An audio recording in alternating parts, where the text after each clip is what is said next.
Essa vai ser a última aula desse nosso bloco, na falta de um nome melhor, em que a gente está olhando, está estudando métodos que usam pedaços de chaves para fazer as coisas.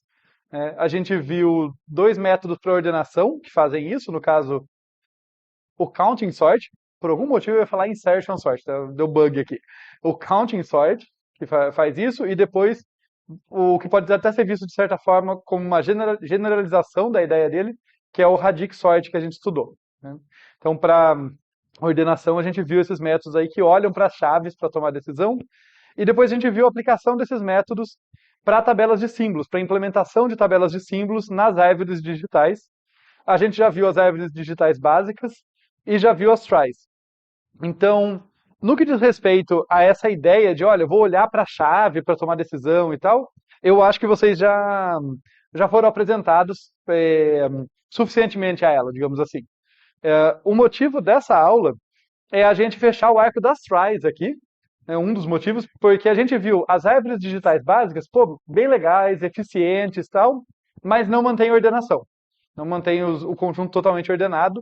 Para algumas operações como busca, isso não é um problema, para outras é.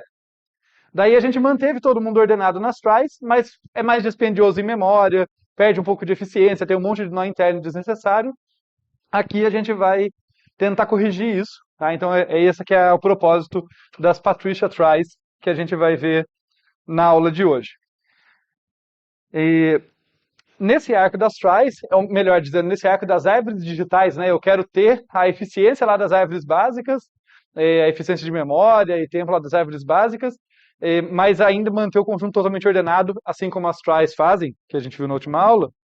Além disso, acho que tem um fator interessante aqui que é puramente a, a, a curiosidade e a apreciação da engenhosidade aqui no desenvolvimento dessa estrutura, tá?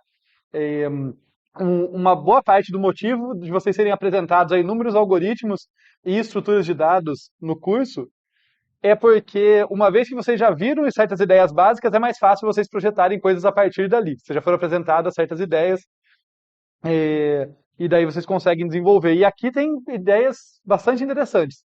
Em particular, para dar uma ideia central aqui, que pode aparecer em outros lugares com outras formas, tá? As Patricia Tries, elas vão ter, pelo menos do jeito que eu entendo elas têm dois níveis. Um nível de implementação real ali e um nível conceitual, né? Falando assim, fica super abstrato, eu vou tentar destacar isso nos exemplos, mas essa é um diferencial delas ali. O que está implementado ali na estrutura de dados mesmo, tem que ser interpretado para você encontrar a try ali, tá? E isso, às vezes, a gente usa em outros contextos, tá? Às vezes algo não existe materialmente ali, mas você pode interpretar por um certo ângulo para conseguir entender, para conseguir fazer funcionar. Eu sei que isso fica super abstrato, vamos encarar aqui o tema da aula e a coisa deve ficar, espero, um pouco mais clara.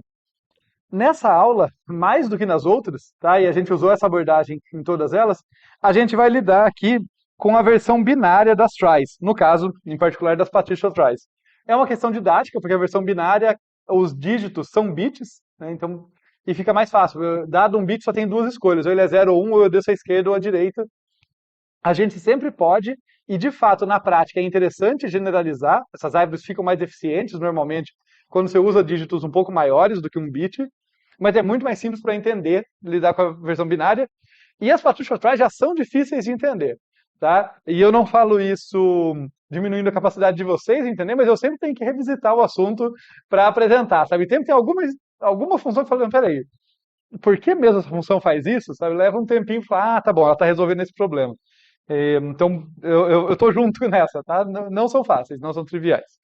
A gente vai continuar usando esse nosso alfabetozinho artificial aqui para as letras. As letras vão ser as chaves, codificadas aqui com 5 bits.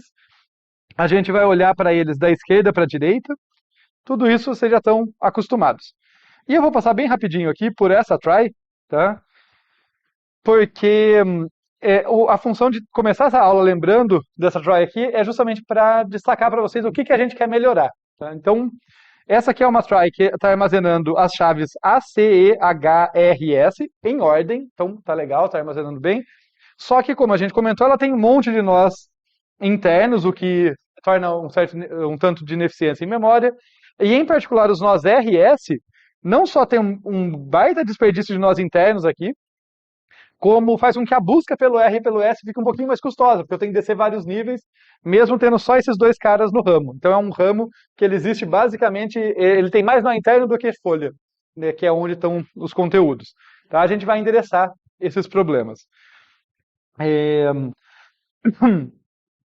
E lembrando, vai continuar sendo relevante isso, então é bom destacar que uma propriedade central aqui das tries, e vai continuar valendo isso, é que todos os descendentes de um nó têm um prefixo comum com ele. Tá? Então a gente continua respeitando essa ideia, a gente vai descendo ali os nós, olhando para os níveis, tomando a decisão se eu descer à esquerda ou à direita de acordo com os bits. Então, basicamente, se eu cheguei num ramo, todo mundo que está embaixo de um ramo ali tem que ter o prefixo igual, porque senão eu não chegaria ali. Né? Todo mundo que está, por exemplo, nesse ramo aqui, tem que ter descido esquerda e esquerda. Senão, para começo de conversa, ele nem estaria naquele ramo, teria que estar em outro. Tá? É essa propriedade que eu estou comentando aqui. E eu já comentei com vocês, né, na introdução, mas vamos destacar aqui, problemas das tries, né? Não armazenar os dados nos nós internos, então tem esse desperdício de memória aqui, porque ela não armazena em nós internos. E caminhos longos desnecessários, né? Os caminhos nunca vão ser super longos, a gente já falou sobre isso, é inclusive por isso que essas árvores são interessantes, todas as árvores digitais, porque o caminho, no pior caso, é o comprimento da chave, mas eles podem ser mais longos do que precisava, como é o caso aqui do R e do S, né? Eu tenho um caminho longo só para diferenciar ali, porque eles coincidem nos bits iniciais, então um caminho desnecessariamente longo, digamos assim, tá? Porque alguns nós intermediários aqui não são bifurcações, eles só surgiram ali para continuar o ramo, tá? Porque nas tries, acho que é bom destacar isso, o nível em que está um nó ali na árvore corresponde ao dígito que eu vou olhar. Isso é bem importante. E as Patricia Tries, elas vão tentar atacar esses problemas de duas formas. Antes de falar isso, perdão, só para seguir minha ordem aqui, eu quero compartilhar com vocês. Eu falei que a gente teria o acrônimo mais infame que eu conheço na computação. Então, cá estamos nós, Patricia. Por quê, né? Practical Algorithm to Retrieve Information Coded in Alphanumeric. Ele queria muito chamar isso de Patricia, porque, sabe, assim, ok, faz sentido, mas assim, muitas outras coisas fariam sentido. Essas árvores nem são restritas para alfanumérica, a gente está vendo aqui como um exemplo com letras, mas funciona para strings, mas funciona para outras coisas. Realmente, o autor delas tinha muita vontade de chamá-las de Patricia e achou esse acrônimo gigante para isso. Passada essa anedota, quais são as duas principais ideias que as Patricia Tries vão explorar para conseguir melhorar essas fraquezas aqui das tries? Bem, elas vão usar os nós internos para armazenar chaves. Tá? Elas vão aproveitar os nós internos para armazenar chaves. Primeira vez que eu li isso, eu olhei e falei, não, espera aí, mas quem já fazia isso eram as árvores básicas. Que grande ideia, tá voltando atrás. Ela não usa do mesmo jeito. Tá? E eu vou chamar atenção para isso, mas basicamente um nó ele tem dois significados. Todo nó de uma Patricia Try tem dois significados. Quando você está descendo na árvore, ele é um nó interno que serve para bifurcação. Quando você está subindo, entre aspas, você vai interpretar esse nó como folha. E, de novo, falando assim sem contexto fica estranho, a gente já vai ver figuras que vão salvar nossa pele aqui. E a outra coisa que eu acho que é legal motivar, em vez de só apresentar a solução, destacando de novo, ó, esse caminho aqui, né? Esse caminho é bem ineficiente e ele decorre basicamente, esse caminho cheio de nós internos, do fato que cada nó está travado no seu nível. Nas Patricia Tries, cada nó vai ter uma informação de qual é o nível, ou qual é o dígito para o qual eu devo olhar nele. Tá? Então, ao invés de eu ter aqui, por exemplo, quando eu chego nesse nó, eu tenho que olhar para o nó, deixa eu destacar aqui para vocês, eu tenho que olhar para o dígito Um, porque pelo padrão que a gente usa, se eu olhar, se eu escrever aqui os níveis na árvore que correspondem aos dígitos, aqui eu olho para o dígito zero, aqui para o dígito um, 2, 3, 4 e 5. No caso aqui, eu nunca chego nesse nível, nesse dígito, né? O último que eu olho vai ser o 4. Isso está casando com esses carinhas aqui, tá? Por exemplo, o I. Esse é o zero, esse é o 1, esse é o 2, esse é o 3, esse é o 4. Então aquilo lá está me dizendo qual dígito que eu tenho que olhar a cada momento. Essa informação está implícita pelo nível que está. Nas partition tries, isso não vai estar implícito, vai estar explícito num campo adicional que o nó tem. Então aqui, por exemplo, eu poderia, falando de modo informal, a gente vai ver com mais detalhe técnico, substituir tudo isso aqui pelo seguinte: olha, como esse ramo só tem o R e o S, e eles só vão se diferenciar mesmo lá no nível 4, eu poderia ter um único nó que fala, olha, quando você chega em mim, você tem que olhar para o dígito 4. Os outros eu já sei que são iguais, esses aqui não precisa olhar, porque eu já sei que são iguais, não tem nenhum outro nó interessante aqui. Então esses nós meio que são omitidos, enquanto só tiver o R e o S aqui embaixo, e eu chego direto no nó que me fala para olhar para o dígito 4. Então são essas as duas principais ideias que a gente vai ver com mais detalhes. Reaproveitar os nós internos para armazenar chaves e comprimir esses caminhos desnecessariamente longos, informando em cada nó qual dígito que eu tenho que olhar. Então eu não preciso desses nós que não bifurcam, eu só pulo eles acabam não existindo. Então, eu mesmo, explicando para vocês, eu fui me sentindo mal, né? Me desculpei aqui várias vezes, falando, não, tá muito abstrato, a gente vai ver exemplos e tal. Então foi mais um overview. Vamos começar a ver exemplos. Esse bicho feio aqui é uma Patricia Try, tá? Inclusive é uma Patricia Try que está armazenando as mesmas chaves que a gente tem aqui, A, C, E, H, R, S, né? Nós temos aqui A, C, E, H, R e S, tá? Estão as mesmas aí. E agora, tentando deixar mais palpável, mais concreto, tudo isso que eu conversei com vocês, o que eu vou tentar destacar aqui com vocês? O que eu vou tentar fazer aqui com vocês? Ao invés de começar aqui, por exemplo, fazendo busca, que é uma operação básica, né? Normalmente a gente entende como a estrutura funciona, fazendo uma busca nela, a inserção depois é um pouquinho mais chata e tal. Eu vou fazer algo diferente, aqui eu vou tentar uma coisa diferente. Eu vou tentar, junto com vocês, descobrir qual é a try que está escondida aqui nessa partition try, nessa estrutura. Tá? Porque se vocês olharem aqui com senso crítico, assim, com aquela maldade, pode falar. Viu? Maldade. Tá vendo? Exatamente. Se você olhar com essa maldade, você percebe, isso aqui não é uma árvore. Não é nem a questão de ser binário, viu? Porque aqui, ó, estão saindo dois filhos. Mas de fato quebra aquelas regrinhas básicas de ser árvore, porque olha isso aqui. Apontador voltando. Onde você viu isso? Tipo, tem loop nessa árvore?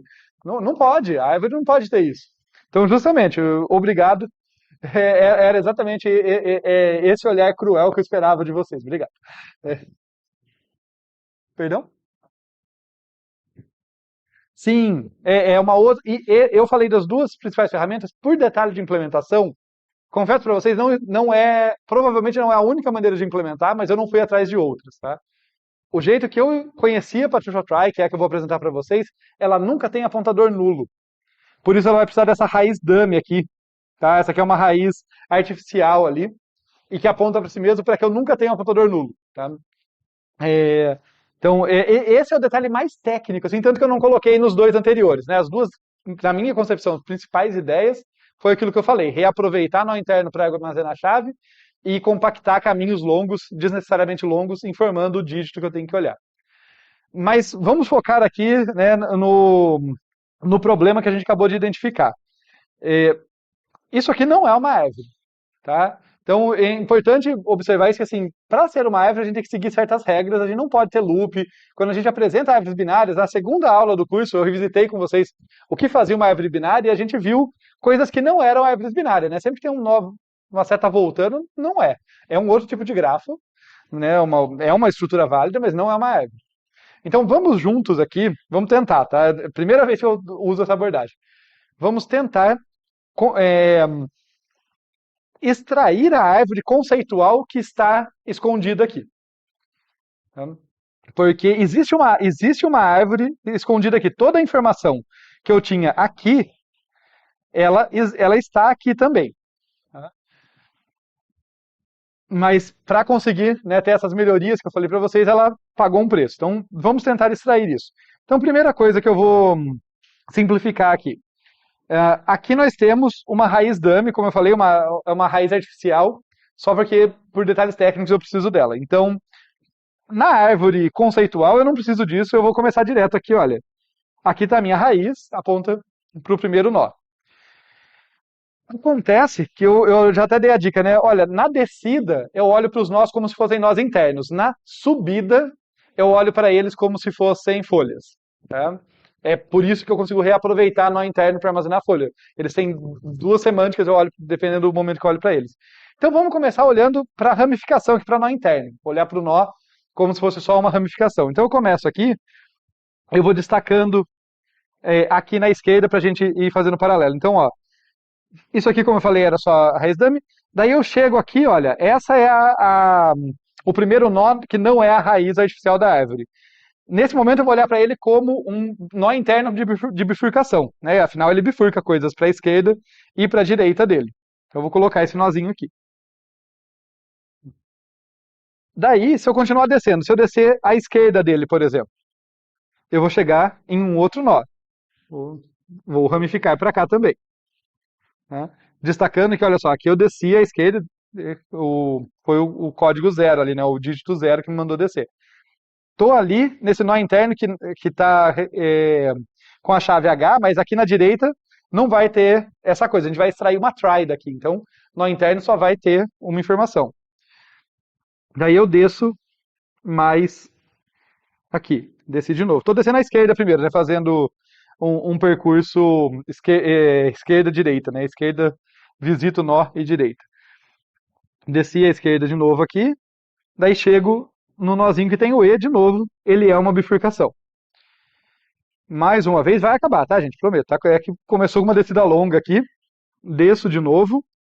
Mais um nozinho que é uma bifurcação. Tá? Que corresponde ali a um nó interno. Agora, olha que interessante. Quando eu tento descer à esquerda, eu não desço, eu subo. Esse é o código para mim para identificar que eu cheguei numa folha. Sempre que eu tentar descer à esquerda ou à direita de um nó, e eu for para um nível maior ou igual ao nível que eu tô, é porque parou a minha descida. Então, notem, aqui, como eu falei, isso não é uma árvore, mas conceitualmente, no jeito que a gente vai interpretar isso, eu cheguei numa folha. Isso quer dizer que se eu desço à esquerda desse nozinho que eu acabei de representar, aqui está o A. Notaram por que a gente economiza o espaço? Olha só, esse cara aqui, ele foi bifurcação nesse momento e armazenou minha chave num segundo momento. Usei uma vez só a memória. Não deixei o algoritmo mais simples, é o preço que a gente paga, mas usei uma vez só a memória. Tá? Daí, se eu desço à direita desse nó, note que aqui já está mais curto o caminho, né? Mas é a mesma ideia. O C era a bifurcação aqui e ele vai ser armazenar a chave logo em seguida, né? Descendo à direita aqui, vou colocar os númerozinhos, descendo aqui à direita a um desse último nó, eu cheguei no C. Tá? Então isso correspondeu a essa setinha que eu vou destacar de novo aqui. Ó. O C apontou para ele mesmo e estava lá. Então, se a gente pegar, sei lá se eu vou ter cor suficiente para isso, mas, por exemplo, isso aqui coincide com essa estrutura aqui. Para ficar mais complicado para o meu lado, vamos pegar o verde aqui, por exemplo, só para destacar. Isso aqui está aparecendo aqui e aqui. Tá? Não vou fazer para todos, porque senão vai ficar super poluído, mas só para pegar a ideia. E daí a gente pode continuar voltando aqui, subindo à direita, né? Voltando a gente desceu tudo à esquerda, agora subindo.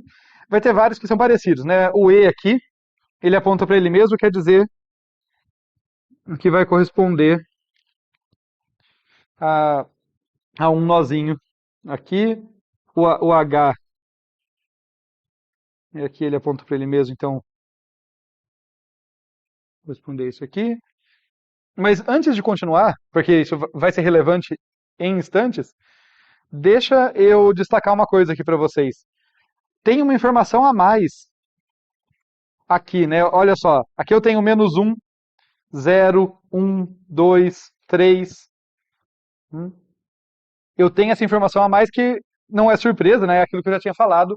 Os nossos nós agora eles armazenam, porque armazenam o nível em que eles estão, o dígito para o qual eu tenho que olhar, porque simplesmente o nível não vai mais casar necessariamente com o dígito. Eu posso dar saltos maiores.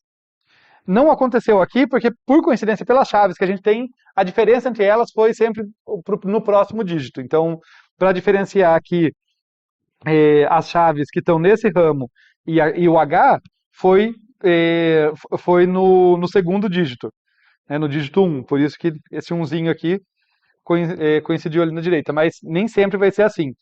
E para destacar isso, eu vou pegar então aqui, deixa eu fazer. Qual cor será que é melhor? Eu vou pegar o rosa aqui para fazer as faixas. Então, olha, separem isso aqui, tá? Ó, separem as duas figuras. Isso que eu vou fazer vale só para try conceitual que a gente está extraindo aqui na direita, tá? Então, vou delimitar os níveis dela aqui. E vocês vão ver que vai coincidir o nível em que os nós que a gente está construindo caem com os númerozinhos laranja que estão ali no desenho da esquerda, no desenho da Patricia Try. Aqui. Opa. Aqui é nível 0, 1, 2, 3 e 4, se eu não errei. Acho que é isso. 0, 1, 2, 3, 4. E a gente vai ver que, por exemplo, aqui, olha, essa bifurcação aqui na esquerda, ó, ela acontece nesse nó. Eu desci à esquerda, ele tem a coincidência. De modo semelhante, essa aqui, ó, que está com o número 2, corresponde a esse nó aqui, ó, que tem o E descer na direita e o A e o C se eu descer à esquerda. Né? Então, na da direita está nível por nível certinho. Aqui eu tenho que olhar para saber, tenho que olhar o valor. E para destacar que eu tenho que olhar mesmo, olha o que acontece quando eu vou percorrer para cá, olha. Eu vou para o S aqui, ele tem númerozinho 1, então ele ainda cai aqui. Tá? Então, esse nó de bifurcação aqui no nível 1. Mas na sequência,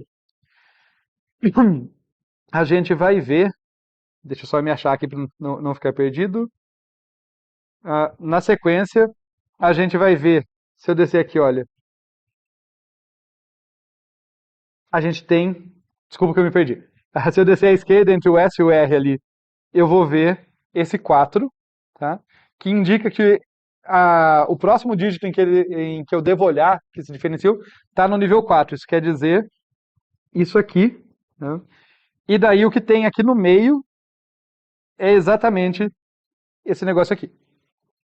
Exatamente essa parte aqui. Claro que daí eu não consigo construir de cabeça aqui se eu não olhar para a codificação do R e do S, para saber quando eu desço à esquerda ou à direita. Mas o que eu tenho certeza é que tem um nó por nível aqui, então eu vou fazer de modo conceitual aqui, tipo, tem um nó por nível aqui que não causa bifurcação, porque a bifurcação está sendo dito para mim, ó, é só no nível 4. Tá? Então aqui vai descer à esquerda ou à direita, seguindo aqui, né? Se eu olhar a codificação, a gente acha. Mas eu vou colocar assim, só para indicar que, olha, teriam esses nós aqui nessa árvore conceitual, teriam esses nós, mas quando chega aqui que eles bifurcam. E daí à esquerda, né, do R tem o próprio R ali, né? De novo, diferença entre ele como nó intermediário e ele como folha aqui. Vou pegar uma outra cor para destacar isso, sei lá, o roxo serve bem. Então, isso aqui corresponde a isso aqui. E o S aqui descendo à direita desse nó. Tá? E daí, de novo, destacando para vocês. Preciso de uma outra cor. Azul claro. Que vamos ver se ele me salva. Quer dizer, esse carinha aqui, ó, ele está fazendo às vezes, né, desse nó intermediário e também da folha ali em momentos diferentes. Não é o desenho mais limpo do mundo, eu sei, tá? Mas conseguiram pegar a ideia? Conseguiram perceber que existe uma árvore, isso daí de fato, uma árvore codificada aqui dentro. Isso aqui não é, isso aqui viola algumas propriedades. Mas existe uma árvore escondida ali. Né? E para conseguir encontrar essa árvore, basicamente eu tenho que olhar o dígito que eu estou a cada momento e sempre seguir essa regra. Se o meu apontador me levou para um nível acima, me levou para um nó que tem um dígito menor ou igual ao que eu tinha, quer dizer que eu parei de descer. Então esse é o momento que eu achei uma folha conceitual. A gente vai fazer busca, inserção e tal, mas eu quis começar mostrando essa sequência aqui para vocês, para a gente, justamente para a gente conseguir enxergar, né? Porque quando vocês olham uma Patricia Trial, vocês têm uma chance maior de enxergar o que está escondido lá dentro. Avançando aqui então, a estrutura do nó não tem grandes diferenças, tá? Embora a árvore tenha muitas mudanças, a diferença na estrutura do nó é que agora ela tem a informação do dígito. Como já era de se esperar, a gente já destacou isso. E aqui sim, uma diferença é que quando a gente vai inicializar a árvore, como ela não tem apontadores nuls, tá? Pelo menos a minha implementação aqui não tem, eu preciso inicializar a árvore não com um apontador nulo, como as outras árvores são, mas com essa raiz dummy aqui. A ideia da raiz dummy, eu vou desenhar aqui que acho que ajuda a enxergar, é alguém que tem uma chave inválida, uma chave que está fora do meu espaço de busca, eu vou proibir essa chave, é um preço a pagar ali.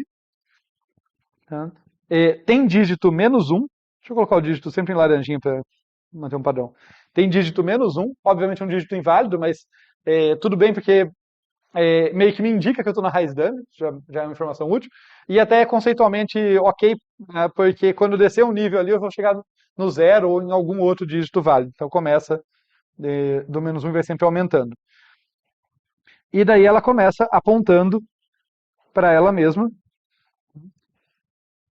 E aqui um outro detalhe de implementação, o jeito que eu estou implementando essa árvore, eu vou sempre mandar a inserção descer à esquerda da raiz dummy. Como vocês podem ver aqui, toda a minha árvore, tá, qualquer chave minha, ela estava à esquerda da raiz dummy. Para isso fazer sentido com o jeito que a gente faz a busca olhando para os dígitos, a chave que eu vou colocar na minha raiz dummy é a maior chave possível.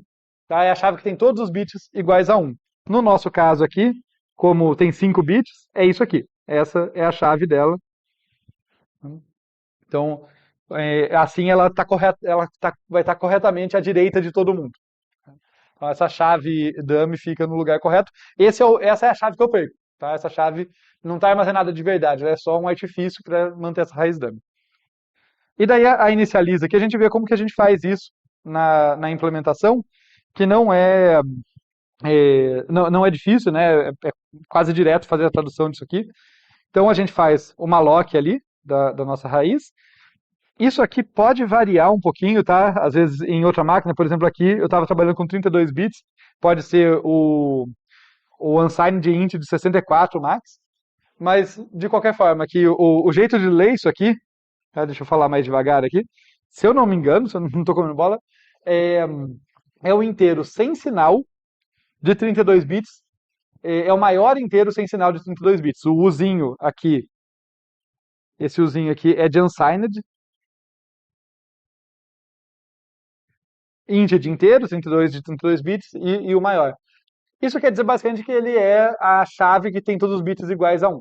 Tá? Importante ser unsigned, porque senão, quando você tem o primeiro bit igual a 1, isso pode significar valor negativo, daí não é tão óbvio que o maior não ia corresponder ao cara que tem todos os bits iguais a 1, mas aqui ele corresponde, tá certinho. Então isso aqui foi meu jeito de preencher a minha chave, que tem 32 bits nessa implementação, com todos os bits iguais a 1. E aqui, o padrão, né, o comum, melhor dizendo, é fazer raiz ESC e raiz dir igual a null, para dizer que é uma folha, mas, de novo, aqui não pode, né, aqui eu aponto para a própria raiz, justamente para manter essa regrinha de nunca ter apontador nulo, e aqui o -1. Tá? Então, criei essa situação inicial com essa funçãozinha. Tudo bem, pessoal?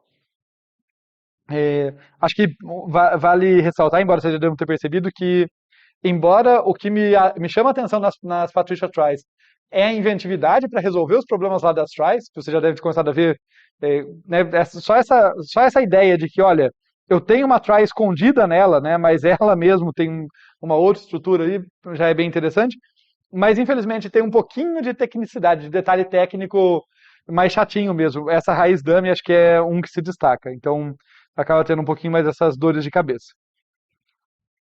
Agora vamos ver a busca na Partition Try, né, que é por onde eu costumo começar a entender uma estrutura com vocês. Eu não comecei com ela dessa vez porque eu queria fazer esse exercício lá de deduzir, de enxergar a árvore escondida lá dentro. Mas vamos lá então. Para buscar a chave, a gente vai continuar aquela ideia básica de percorrer o caminho na árvore seguindo os bits, né? Quer dizer, se o bit atual, o bit que eu tenho que olhar for 0, eu desço à esquerda, se ele for 1, eu desço à direita, sempre olhando para a chave, na qual eu estou interessado. Tá? Então, continuo. A minha chave continua sendo a guia, isso não mudou. Isso é verdade na árvore binária básica, na árvore digital básica, perdão. É verdade para as tries, continua sendo verdade aqui. A chave que eu estou buscando é que é a minha guia se eu desço à esquerda ou à direita. Só que o dígito que eu vou usar agora não vai necessariamente, não vai descer de exatamente um, ou nem sempre vai descer de exatamente um cada nível que eu desço na árvore. Ele vai ser sempre dado pelo dígito que o nó atual me informa. Né? Para deixar isso bem claro, foi esse exemplo aqui, né? Tipo, olha, aqui era para olhar para o dígito 0, aqui era para o 1. Quando eu chego aqui, eu não vou olhar para o dígito 2 e 3, vou olhar para o 4. Ele está me mandando olhar para o 4, eu olho para o 4. Eu sigo o que está me sendo pedido. Né? Então, sempre aqui o dígito que foi indicado por cada nó. Tá? E aqui eu estou basicamente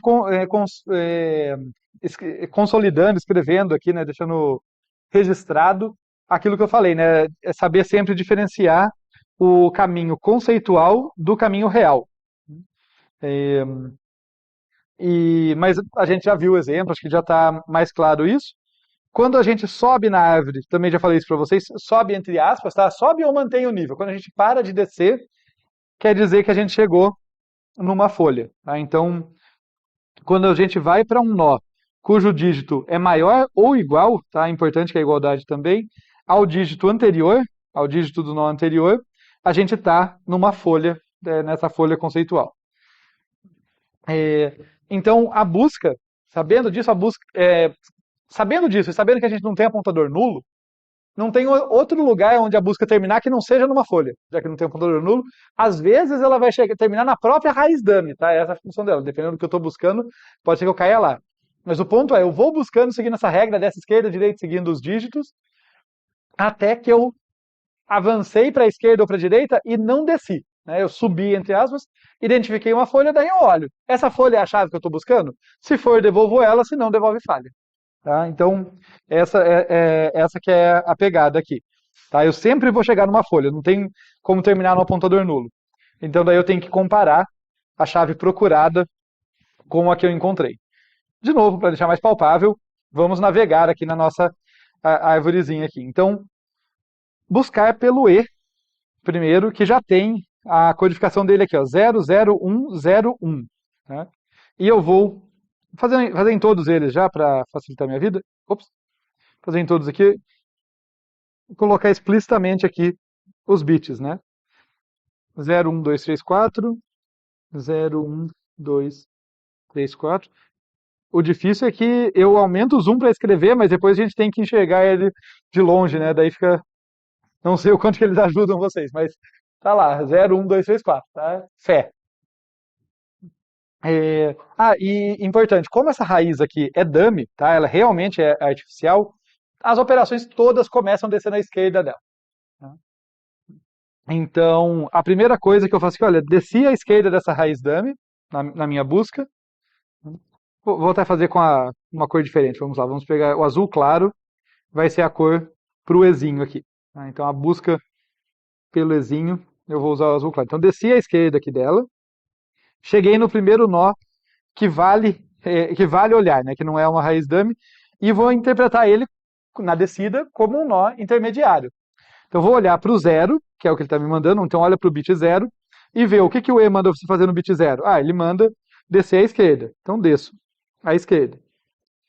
Cheguei num outro nó aqui, não olho para a chave dele, eu nem olho, tá? A chave está lá para ser usada depois. Eu só vou olhar para o dígito dele. Ah, agora é para olhar para o bit 1, né? Para o dígito 1. Vou olhar e o E me fala para descer à esquerda. Então desço à esquerda. 0, desço à esquerda. Cheguei num próximo, vejo que o dígito dele é 2, então vou olhar para o dígito 2. Esse aqui é 1, desço à direita. Opa, quando eu tentei descer à direita, eu não desci, eu mantive o nível. Quer dizer que eu cheguei numa folha. Daí eu me comparo. Cheguei numa folha, a chave que eu estou buscando é o E00101. A chave que eu encontrei aqui nessa folha é o mesmo. Então eu devolvo sucesso na busca. Essa próxima eu vou fazer bem rapidinho, porque vocês vão ver que ela é o mesmo caminho, é só para identificar, né, o quão importante é essa comparação do final, só para destacar isso, porque vai ser o mesmo caminho aqui, olha, quando eu chegar no D aqui, vou usar o rosinha, mesma coisa, eu vou começar a busca aqui, né, descendo à esquerda da raiz dummy, e vou olhar para o bit 0, que é o que esse nozinho aqui está me mandando olhar. Então, olho para ele, desço à esquerda de novo, 0, daí vou olhar para o bit 1. Olho para o bit 1, desço à esquerda, beleza. E daí vou olhar para o bit 2. O bit 2, o dígito 2 aqui no caso, né, do D, é 1. Eu desço à direita. Eu sigo esse apontador aqui. Cheguei exatamente na mesma folha. Identifiquei de novo que eu estou numa folha porque eu não desci. E daí eu me comparo. E igual a D não, então deu falha. Então esse aqui falhou. Vamos fazer só mais um aqui. Outra cor. Um verdinho. Confesso, eu sempre fico com o pé atrás de ficar usando laranjas, rosas, daí eu uso verde. Eu penso, se tiver pessoas daltônicas, estão me xingando.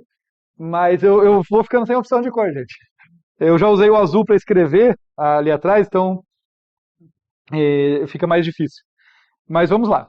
Então, estamos no T aqui. Vamos começar descendo à esquerda da raiz dummy. Isso mantém. Olho para o dígito que ele me manda olhar, 0. Então, olhei para o dígito 0, manda descer à direita, né? É 1, manda descer à direita. Desço aqui. Olho de novo para o dígito que o nó me mandou olhar, é o 1 aqui. Para o dígito 1, perdão, né? Para o bit 1, ele vale 0, desço à esquerda. E daí eu olho para o 4, que é o que ele me mandou. Pulei o 2 e o 3. E daí eu não vou encontrar, né? Porque eu vou mandar descer à esquerda, desço à esquerda do nó que eu estava, não desci de fato, né? Então isso me permite identificar que é uma folha, comparo o R com o T e a busca falhou, não eram iguais.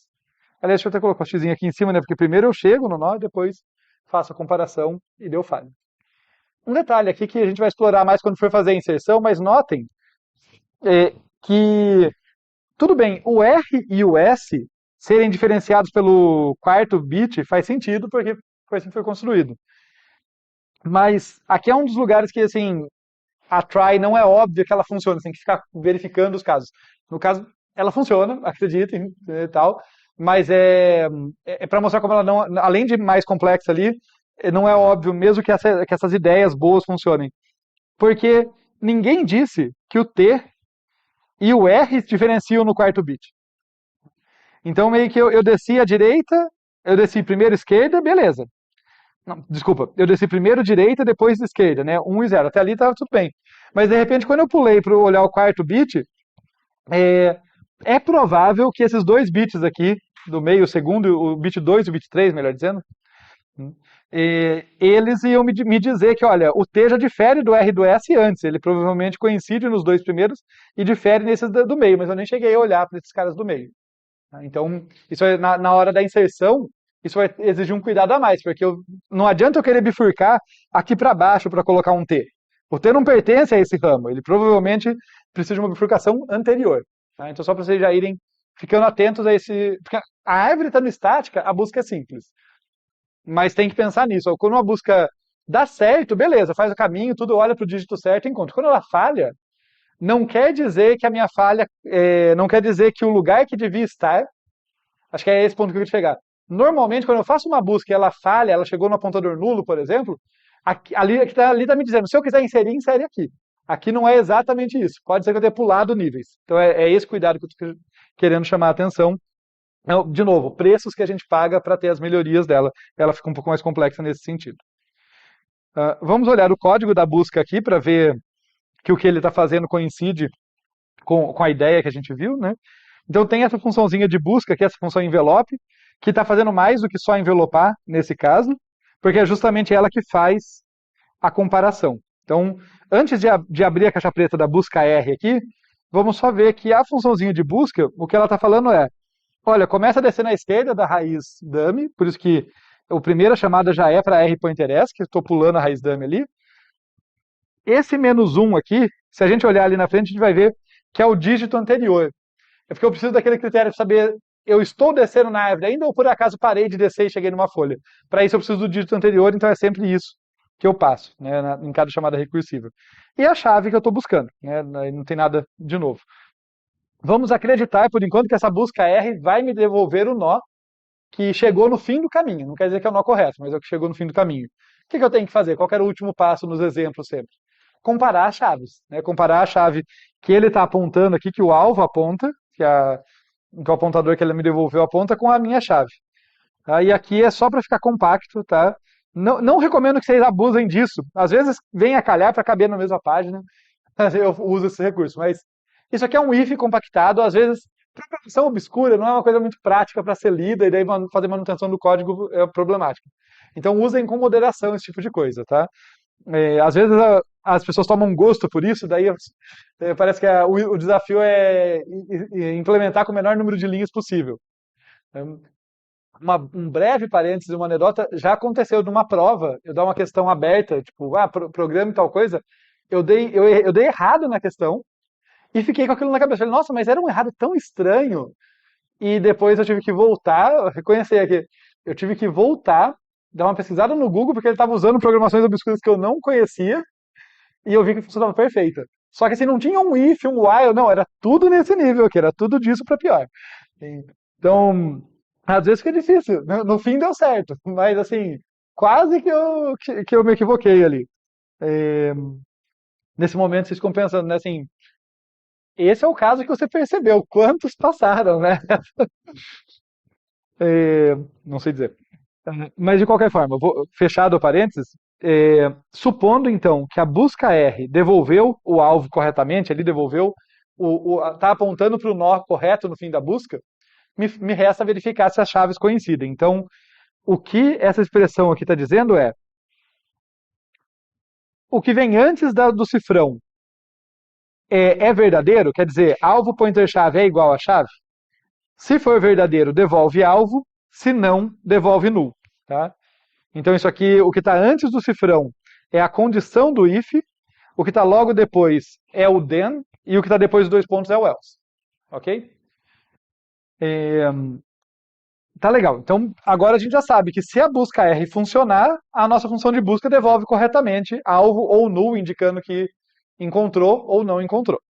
Vamos ver a busca R, então. O que ela tem que fazer?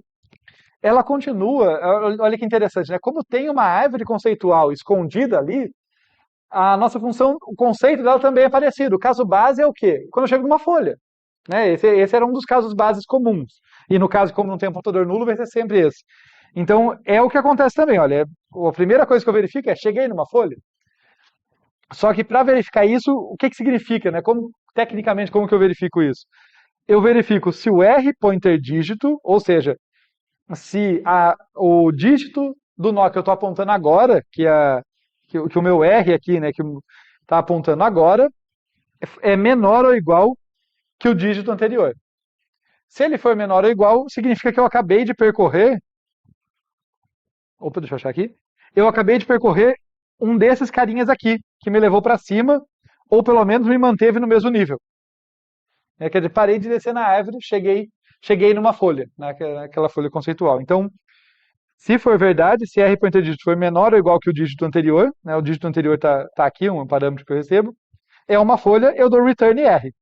Eu posso retornar R na hora, justamente porque eu não estou me comprometendo a devolver o nó buscado. Eu estou me comprometendo a devolver a folha que eu chego no final do caminho que aquela chave me levou. Se é ou não, é esse cara que vai cuidar. Então, só dou um return R aqui. Se não for esse o caso, se não estou numa folha, tem que continuar descendo. Descendo à esquerda ou à direita, de acordo com a chave. E é isso que a gente vai ver aqui, olha, a pega dígito muito parecida com antes, tá? Só que o dígito que eu vou pegar, né, da chave é dado é informado pelo nó. Então eu vou pegar aqui, ó, pega dígito naquela chave, R pointer dígito. Quer dizer, eu vou olhar para o nó que eu tô, perguntar qual o dígito que ele me diz para olhar, e vou usar aquilo para decidir para onde que eu desço na sequência.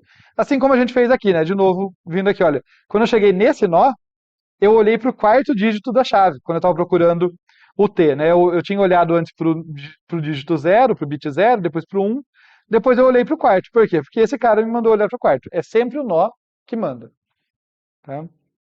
Então é isso que a gente está fazendo aqui. Né? Pega dígito, qual dígito? O que aquele nó está apontando. Se ele for igual a 0, desce à esquerda. Se ele for igual a 1, aqui no nosso else implícito, desce à direita. Então isso não mudou. O que mudou foi só esse cuidado.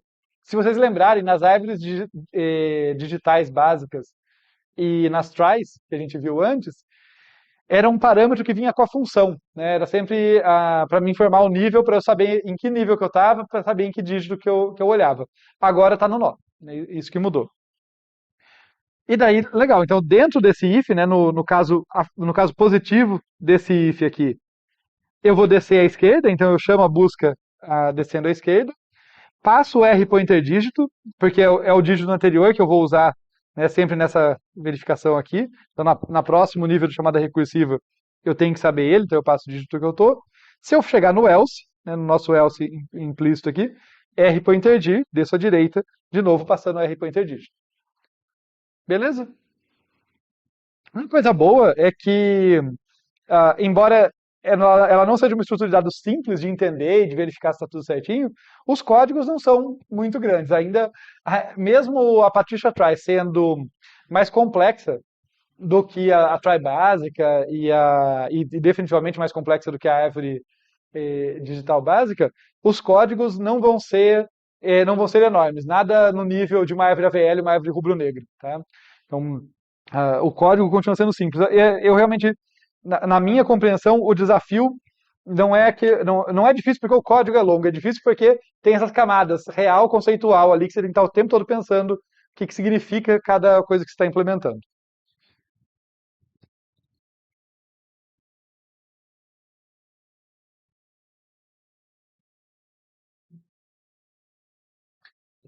Agora vejamos um exemplo de inserção. A gente vai ver mais do que um, para pegar dois casos ali mais comuns e que são razoavelmente diferentes.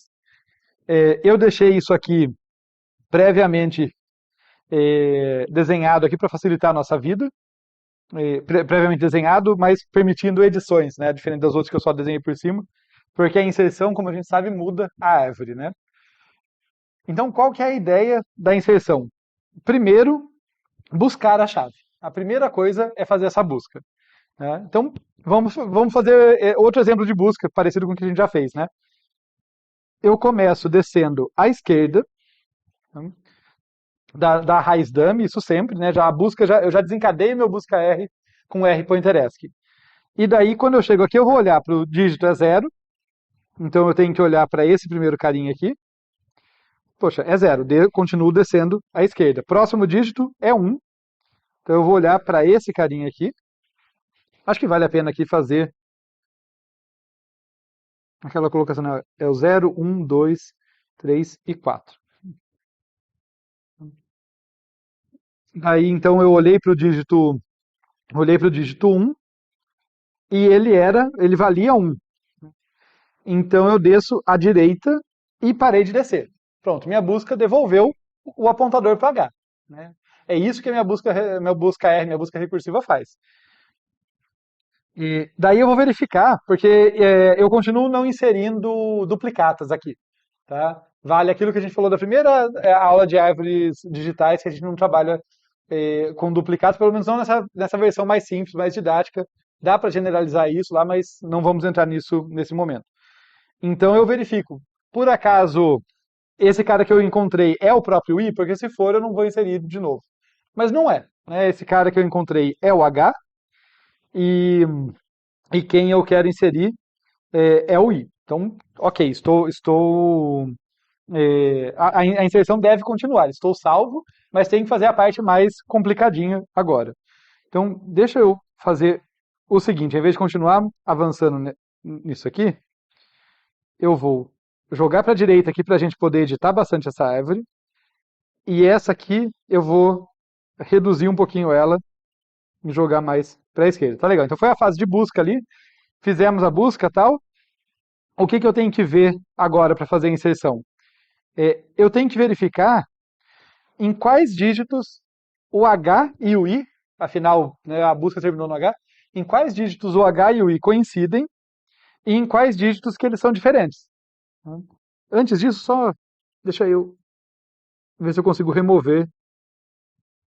Não, estou apanhando miseravelmente aqui. Ok, quase lá.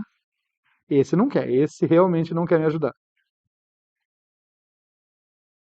Tudo bem, eu apago você e depois eu apago de baixo. Ok, só para limpar a nossa árvore. Tá legal, então a busca terminou no H e a gente vai ver, ó, entre o I e o H, qual o primeiro dígito em que eles diferem? Poxa, os dois começam 0011, 000011. Então é no quarto dígito que eles diferem. Então a gente vai criar um novo nó à direita do H que vai falar para eu olhar para esse dígito. Tá? Por quê? Nesse caso, a inserção mais simples, que eu não vou ter que inserir no meio de um caminho, porque onde eles diferem é muito mais maior do que o prefixo que eles já tinham na árvore em comum. Né? O prefixo que eles tinham em comum era 01, era descer esquerda e direita. Mas na verdade o prefixo deles é maior ainda. Então é só inserir esse cara um pouquinho depois. Então vamos fazer isso. Deixa eu abrir espaço aqui pra gente. Fazer assim. Vou jogar isso aqui um pouco mais para cá.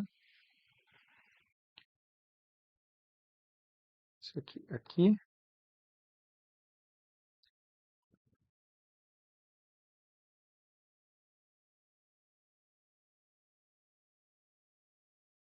Pronto, restaurei minha arte. Tá legal. Então, o que eu faço é que eu vou modificar esse apontadorzinho aqui, tá? À direita do H.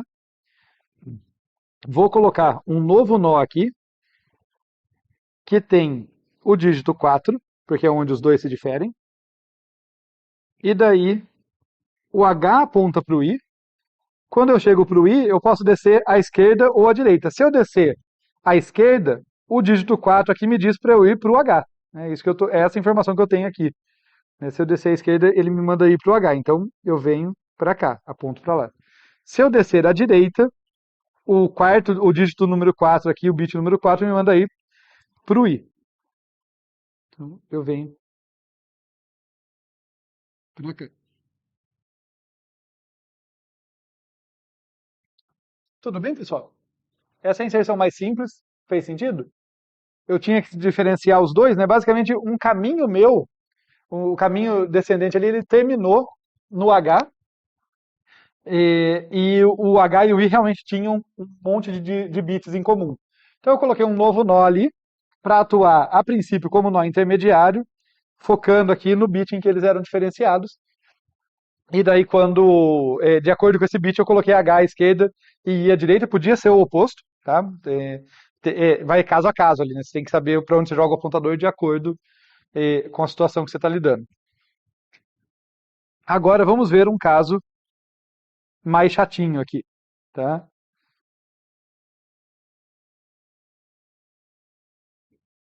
Vou jogar isso aqui um pouquinho mais para a esquerda. Vamos tentar fazer a inserção do N, para ver como que o negócio acontece. Aqui de novo a gente vai falar aqui dos bits 0, 1, 2, 3 e 4. E eu começo descendo à esquerda da raiz dummy, começo fazendo a busca. Né? Isso não mudou. Primeira coisa é fazer a busca. Então, eu vou olhar ali para o bit 0, que vale 0, e vou descer à esquerda desse primeiro nó. Daí eu olho para o bit 1, do N aqui, que vale 1, e vou descer à direita desse segundo nó. E daí eu vou olhar para quem? Para o bit 4. Olho ali para o bit 4 do N e vou descer à esquerda desse terceiro nó. E cheguei no H. Comparando H com N, obviamente são diferentes. E agora eu vou ter que fazer uma inserção. Esse caso fica um pouquinho mais esquisito, né? No fim, apesar de eu ter descido no ramo do I ali, eu terminei no H. Tentando dar intuição para vocês, o H ele vai servir aqui como um representante do ramo, no ramo em que eu mais me aprofundei. Tá? Mas como eu falei para vocês, eu adverti lá atrás, né? Olha só, eu acabei olhando aqui 0, 1, depois eu olhei para o 4. É muito provável, vai ser o caso inclusive, que o H e o N se diferenciem antes, né? Eles se diferenciam aqui no meio. Né? Então eu não vou simplesmente falar, não, insere aqui à esquerda do I. Não é isso que vai acontecer. Tá? Não é esse o caso. Pegado esse nó H, o que eu vou olhar é explicitamente quais os bits qual o primeiro bit, qual o bit mais à esquerda em que eles se diferenciam. Foi o que a gente fez aqui, né? A única coisa que deu sorte aqui, que o primeiro bit em que ele se diferenciava era o 4, que era muito mais para baixo do que a árvore chegava. Então o último nó não entrou no caminho, em nenhum caminho, ele entrou no fim de um caminho, por assim dizer. O nó novo, né? Agora aqui não vai ser o caso. Então vamos olhar aqui, ó. Quando eu pego o N e o H, a gente vê que eles já se diferem logo no bit número 2. Logo ali eles já vão se diferenciar. Daí, a inserção, importante destacar isso, ela não continua de onde eu parei, ela não continua aqui do H e tal, pelo menos não diretamente. Eu vou descer na árvore de novo, seguindo o meu caminho, até chegar no nível em que a diferenciação acontece. Porque é esse bit aqui, né, é essa informação que vai me dizer, olha, é aqui que você insere o novo nó. Você vai descer no caminho até chegar no lugar em que essa diferenciação ocorreu, para ficar tranquilo que você pode inserir um novo nó.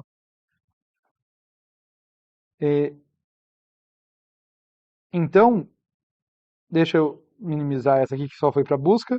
Vou colar a árvore de novo aqui, agora que a gente já sabe essas informações aqui de baixo, né, já estamos, né, cientes disso. E vamos ver o que acontece. A gente vai olhar os códigos depois para tentar casar melhor essas ideias, mas acho que esse exemplo é bem importante porque ele é significativamente tem que ser mais cuidadoso do que no anterior. Então eu começo descendo aqui à esquerda da raiz para fazer a inserção agora, né? É uma descida para fazer a inserção recursiva ali. Olho para o bit 0, estou procurando o N, né? Então vou continuar descendo à esquerda ali, então desci ali. Olho para o bit 1. O bit 1 me manda descer à direita, eu desço à direita. Até que parece que eu estou fazendo a mesma coisa, né? Mas calma, porque quando eu olho para esse bit, eu sempre verifico se por acaso, quando eu olho para o dígito do nó, se por acaso ele já não é maior do que o dígito da diferenciação. Se ele for, eu falo, opa, é aqui, para tudo, que é aqui, é nesse meio que eu tenho que inserir um novo nó. E é o que acontece agora. Ó. Quando eu desci à direita aqui desse nozinho que tem o H, o próximo nó tem dígito 4, o meu dígito da diferenciação é 2, então eu vou parar nesse momento e fazer a inserção de fato. Aí as coisas vão ramificar a partir dali. Então a ideia, muito por cima, é colocar um nó aqui no meio dessa brincadeira. Eu vou fazer isso de um jeito menos feio, né? Realmente reamarrando a árvorezinha aqui.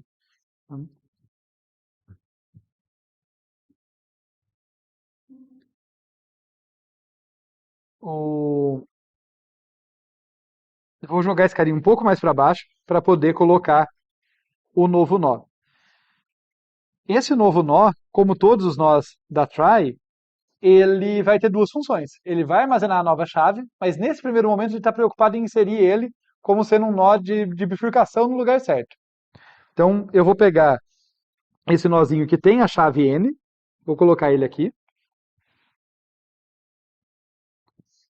O dígito dele vai ser 2, justamente porque foi o dígito em que a chave buscada e o N se diferenciaram antes.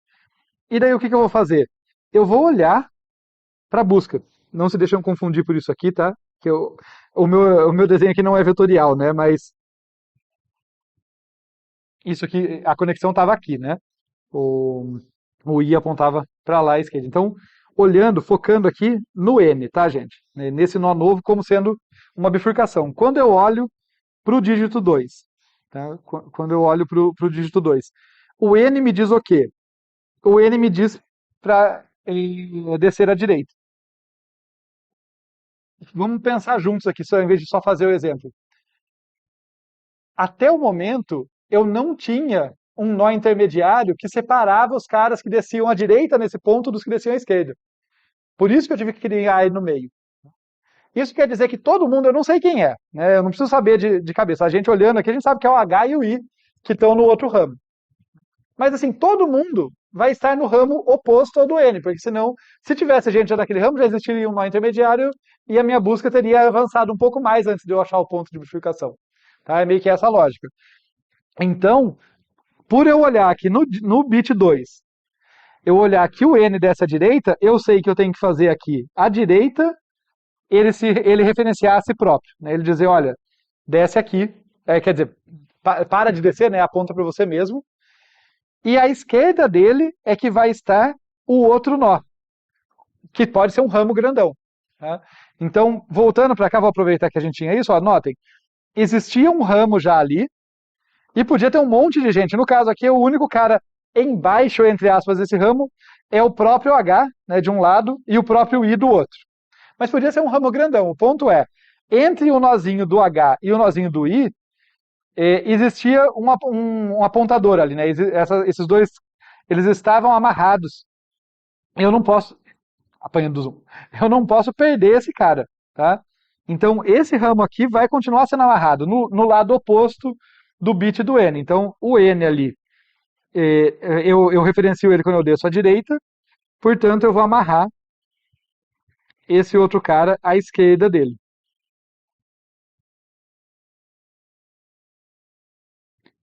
Desceu à esquerda aqui, só colocar o 0 para explicitar.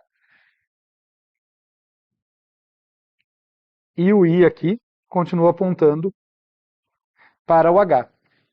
O desenho fica muito mais feio do que de outras árvores, muito menos óbvio, mas se vocês usarem a habilidade que a gente estava desenvolvendo aqui no comecinho, né, foi por isso que eu comecei com isso, vocês podem enxergar aqui que, olha, o que aconteceu? Lembra de na descida olhar como nó intermediário, só depois olhar como folha. Havia um nó intermediário aqui, eu vou ter que corromper ele, havia um nó intermediário aqui, eu desci, eu coloquei uma nova bifurcação, à direita dela tem o N, à esquerda tem todo o ramo anterior, que tinha o H e o I. Tá?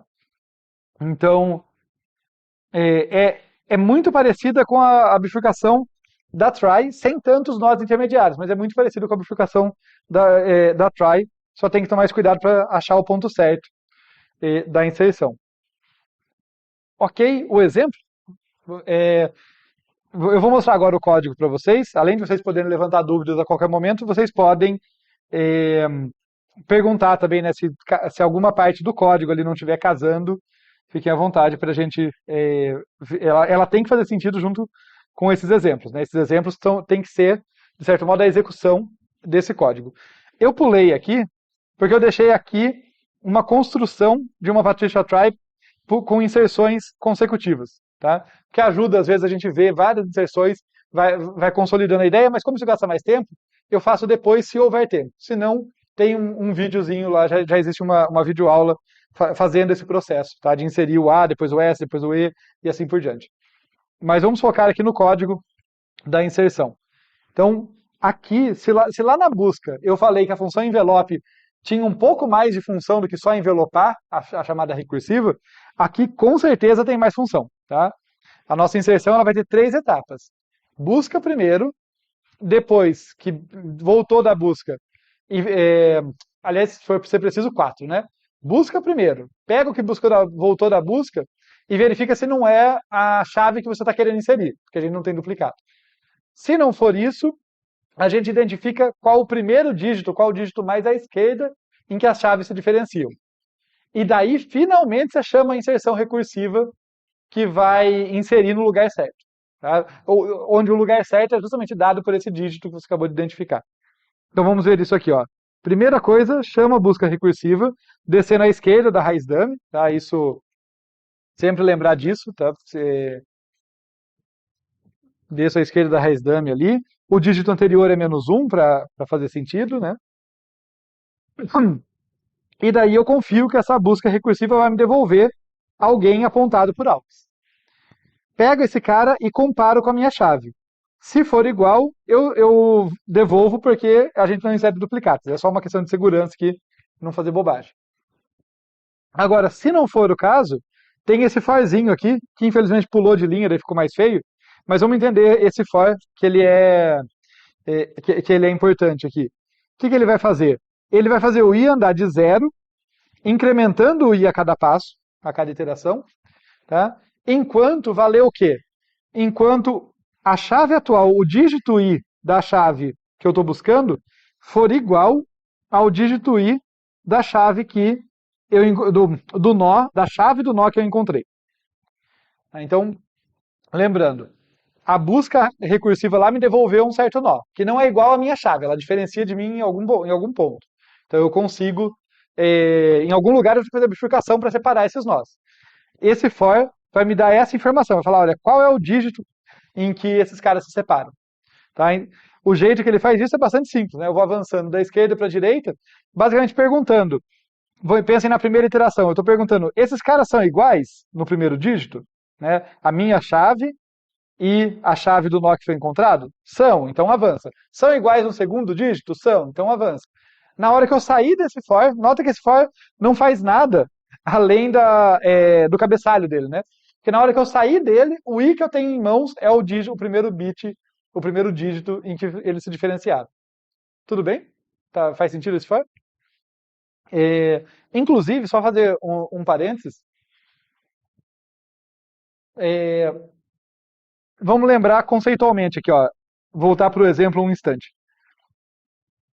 Aqui, logo depois que eu achava um nó, por exemplo, aqui, eu encontrei o nó H, né? Eu fiz a busca e encontrei o nó H, sendo que eu estou querendo inserir o N.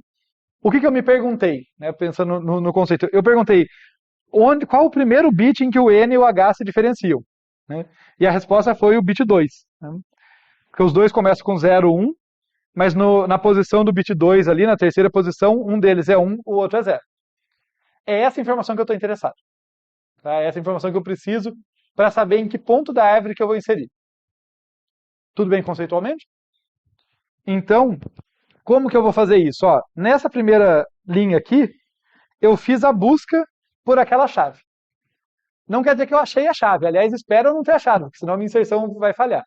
Mas eu encontrei algum nó que compartilha o caminho com o cara que eu quero inserir.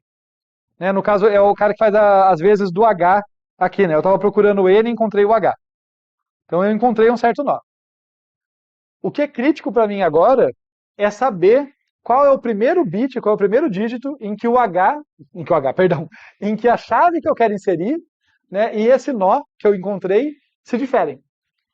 Porque é essa informação que vai me dizer onde que eu vou colocar o meu nó intermediário, o meu nó para fazer uma bifurcação. Tudo bem? O jeito que eu faço isso é com esse for aqui. Esse for, ele usa o i para indicar qual é o dígito que eu estou apontando, qual é o dígito que eu estou olhando no momento. O dígito começa igual a 0, e qual que é a condição de continuidade do for, né? O for às vezes engana a gente, que a gente pensa, é tão comum usar, deixa eu fazer um parênteses rápido aqui, é tão comum a gente usar for do tipo, for i igual a 0, i menor ou igual a n, ou i menor do que n, i mais mais. Né? Que a gente tem a impressão que ele precisa ser dessa forma, mas não é. O for, os três campos do for, eles funcionam assim, gente. O primeiro campo é executado só no começo do for. Só no começo da primeira iteração do for. Então, o que quer que seja que eu faço aqui, só vai ser feito uma vez, só na primeira vez. Né? Inclusive, se eu deixar esse campo vazio, e colocar antes do for aqui i igual a zero, dá na mesma. É só uma questão de elegância, o for fica mais legível, mas isso aqui é só uma coisa que é feita uma única vez. O que está depois, aqui no último campo do for, depois do segundo ponto e vírgula, é executado no final de cada iteração. E o que está aqui no meio, opa, errei o meio. O que está aqui no meio é uma condição lógica que vai ser testada no início de cada iteração, inclusive da primeira. É, sendo esse o caso, então o que acontece? Eu começo com i igual a zero, e qual a condição lógica que eu estou testando? Eu estou verificando se o iésimo dígito da minha chave é igual ao iésimo dígito da chave do nó que eu encontrei, do nó AUX que eu peguei aqui em cima. Tá? Eu estou comparando isso aqui, ó. Eu estou voltando para cá, tentei deixar mais palpável. Ó. Eu estou olhando para o N e para o H e perguntando, olha, quando I é igual a zero, qual que é o primeiro dígito do N? É zero. Qual que é do H? É zero. Ah, então eles são iguais. A condição foi satisfeita. Deu igualdade, né? Que eu estou testando se tem igualdade. Daí eu passo para a próxima iteração. Daí o I vai ser igual a 1. Daí eu venho aqui e vou testar. Ah, o segundo dígito deles, né? Eu já testei o primeiro. Vou testar o segundo, que é o dígito 1. Qual que é o do N? É 1. Qual que é do H? É 1. Deu igualdade. Continua o meu for. Cada vez que o for continua, o I incrementa. Não entendi, desculpa.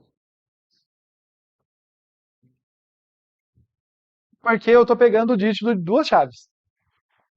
Tipo, aqui, por exemplo, eu estou comparando a chave, o N e o H, certo?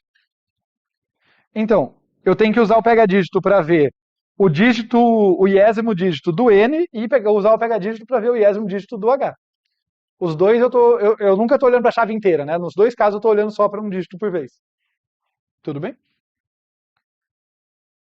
O, então, o negócio aqui é que quando essa condição falhar, eu saio do for. E quando que ela vai falhar? Quando os dígitos forem diferentes. Como eu estou indo da esquerda para a direita, como o i começa em zero, eu estou incrementando a cada iteração, na primeira, assim que ele falhar, assim que eu sair desse for, eu sei que o i que eu tenho em mãos, importante que esse i não seja declarado aqui, tá? Que é muito comum também vocês colocarem int i ali dentro, cuidado. Essa variável tem que continuar existindo fora do meu for, tá? É, assim que esse for acabar, o meu i está me dando a informação de qual é o primeiro dígito em que eles diferem. Tudo bem? E aí a gente vai ver a outra funçãozinha de inserção, mas essa informação conceitualmente ela é super importante para saber em que ponto ali da descida da árvore que eu vou encaixar o cara. Vou encaixar esse novo nó. Vou fazer um outro parênteses aqui, gente. É questão de implementação, mas é uma coisa que deixa o código mais legível. Ah, às vezes a gente sente necessidade de usar muita flag na implementação, né, para saber quando eu saio, coisas assim. Tem uma situação tem uma situação bem comum, tá, de for ou de while, em que vocês costumam usar flag, em que eu vejo muitos estudantes usando flag que não precisa, que é o seguinte.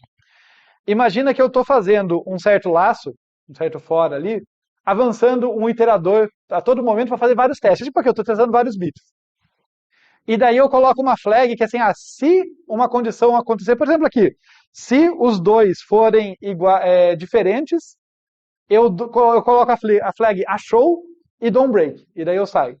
E daí aquela variável achou ali me diz que eu encontrei o bit em que eles são diferentes ou alguma coisa assim. Né? Normalmente a gente faz isso quando a gente esquece que o momento que eu saio de um laço, melhor dizendo, que o valor de um iterador me conta o momento que eu saí do laço. Então, se você não tem nenhum problema você usar o break ali dentro para sair. Mas normalmente você não precisa da flag, porque se você tem uma condição e você usou o break para sair, depois do laço é só fazer um if. If i igual a n, por exemplo, quer dizer que eu fui até o final. Se ele é menor do que n, quer dizer que eu saí antes. Tá? Então, às vezes vocês colocam. Não é que está errado, mas vocês acabam poluindo o código de vocês com flags, sendo que vocês não estão percebendo que, olha, o meu contador, meu iterador me conta o momento que eu saí. Ele me dá essa informação. Se eu sair pelo break ou sair porque exauriram as iterações, ele me informa isso. É só perguntar para ele, né, qual o seu valor e você já tem a informação que você quer. Ali não precisa de uma variável a mais, o código costuma ficar um pouco mais limpo também. Eu acabei de falar, né? Não façam programação obscura, então não estou dizendo isso só para economizar uma variável. Acho que fica mais legível mesmo, tá? Não precisa, nem sempre variáveis flags e tal ajudam na legibilidade do código. Mas foi só um parênteses. Voltando para as grandes etapas aqui, tá? Para a gente não se perder. Fiz a busca, encontrei um nó, estava no fim do caminho lá, que eu alcançava seguindo aquela chave que eu quero inserir. Verifiquei aqui que aquela chave ainda não estava na árvore, então eu posso inseri-la, ainda não estava na try. Nesse for, a gente identificou qual é o primeiro bit, qual é o primeiro dígito em que esses caras diferem. Então agora a gente sabe em que ponto da árvore que deve ser feita a inserção ali, em que a bifurcação tem que ser inserida. Essa chamada do novo nó é o que vocês já estão acostumados, né? Ela muda um detalhezinho, eu já falo, mas ela vai criar esse novo nó que tem essa chave e tal. Esse novo nó que vai agir num momento como nó intermediário, no outro como folha. Né? E finalmente a gente chama a insere recursivo. Ok, a visão por cima, a gente vai abrir a caixa preta, mas certo? A insere recursiva, assim como a busca R, assim como a busca recursiva, notem que ela já começa descendo R pointer ESC ali, né? Porque eu sempre começo as minhas operações descendo à esquerda da raiz dummy. A raiz dummy é realmente uma raiz dummy. Ela realmente está lá, a gente sempre pula ela. Tá? Aqui eu tenho essa atribuição no final, tá? Eu sempre destaco a importância disso aqui, porque imagina que está começando minha árvore, que não tem ninguém à esquerda ainda, ou mesmo que já tivesse alguém, que quem eu vou inserir vai entrar entre a minha raiz dummy e o meu primeiro nó. Tá? Vai ser um nó intermediário ali. Eu tenho que atualizar quem é o filho esquerdo da raiz dummy. Tá? Aliás, eu falo tão mal dessa raiz dummy, mas a gente pode pensar nela como um nó cabeça. Não é tão horrível assim, né? A gente também usa nó cabeça para não ter que lidar com apontador nulo, né? É uma mistura de nó cabeça com lista circular, né? Tipo, ao invés do nó apontar para null, para nó cabeça, ele aponta de volta para o nó cabeça. Né? Também existe isso. É meio que essa ideia que a gente usa aqui. Mas uma informação adicional aqui antes da gente abrir a caixa preta que é importante. Esse i que a gente identificou, né? Então aqui, como está no comentário aqui, olha, a gente descobre qual o primeiro dígito diferente nas chaves. Esse primeiro dígito é exatamente o i, é o valor do i a partir desse ponto do código. Olha onde eu vou usar esse i. Eu vou usar ele aqui e aqui. Em cada um desses lugares com semântica levemente diferente. Nesse primeiro aqui, é porque o novo nó, lembra, todo nó tem que ter um dígito. Esse é o dígito desse novo nó. Tá? Então é a informação que vai estar lá dentro. E esse segundo aqui é relacionado, está me informando justamente em que ponto lá da árvore que esse novo nó vai ter que entrar. Então eu penso nele, eu até chamo ele aqui para baixo, deixa eu colar, como dígito diff. Né? É o dígito em que as chaves se diferenciam, é o dígito em que a bifurcação tem que ocorrer. Né? Então por isso que eu passo essa informação para os dois ali. Vamos ver, o novo nó aqui, o novo nó aqui não é particularmente interessante, né? Ele tem aqui o dígito colocado, chave conteúdo, ele só copia aqui, né, o que ele recebeu ali para inserção, fez uma lock antes, nada demais. Um ponto importante aqui, novo pointer ESC que recebe null, novo pointer dir recebe null. Eu tinha falado que não tinha apontador nulo nessa árvore. Pode ficar tranquilo que esses caras não vão durar. Porque quando a gente faz a inserção, se eu voltar para o desenho fica claro isso, olha só, quando eu inseri esse n, no momento que eu encontro o ponto de inserção dele, eu vou descobrir quem que vai ser o apontador à esquerda e à direita dele também, tá? Então eu só coloquei null lá, porque eu podia ter deixado sem colocar nada, deixado um lixo lá, não tem problema. O ponto é que, quando a inserção ocorrer, esses apontadores serão ressignificados, serão corrigidos. Então esses caras aqui podiam até ser omitidos aqui, não teria problema. Tá? E daí eu dou o return novo, então esse novo agora aqui aponta, né? Aponta para esse novo nó meu. Agora vamos para a função derradeira aqui, a insere recursivo, que vai achar na árvore o lugar em que eu devo inserir esse nó. A gente viu dois exemplos. Né? de posse do dígito em que os nós se diferenciavam, a gente viu dois exemplos aqui. No primeiro, que foi mais simples, eu tinha encontrado aqui, queria inserir o i, né? Ele e o h meio que precisavam de uma bifurcação ali, para separar os dois, e era o dígito 4 em que eles se diferenciavam. Basicamente, eu fui até o final do caminho que levava ao h, e daí ali que eu inseri esse novo nó. Esse é o caso em que, ao tentar inserir, eu cheguei numa folha. Então, eu não insiro no meio de um caminho. Esse é o caso mais simples, cheguei numa folha. A gente vai ver isso nessa funçãozinha aqui, ó.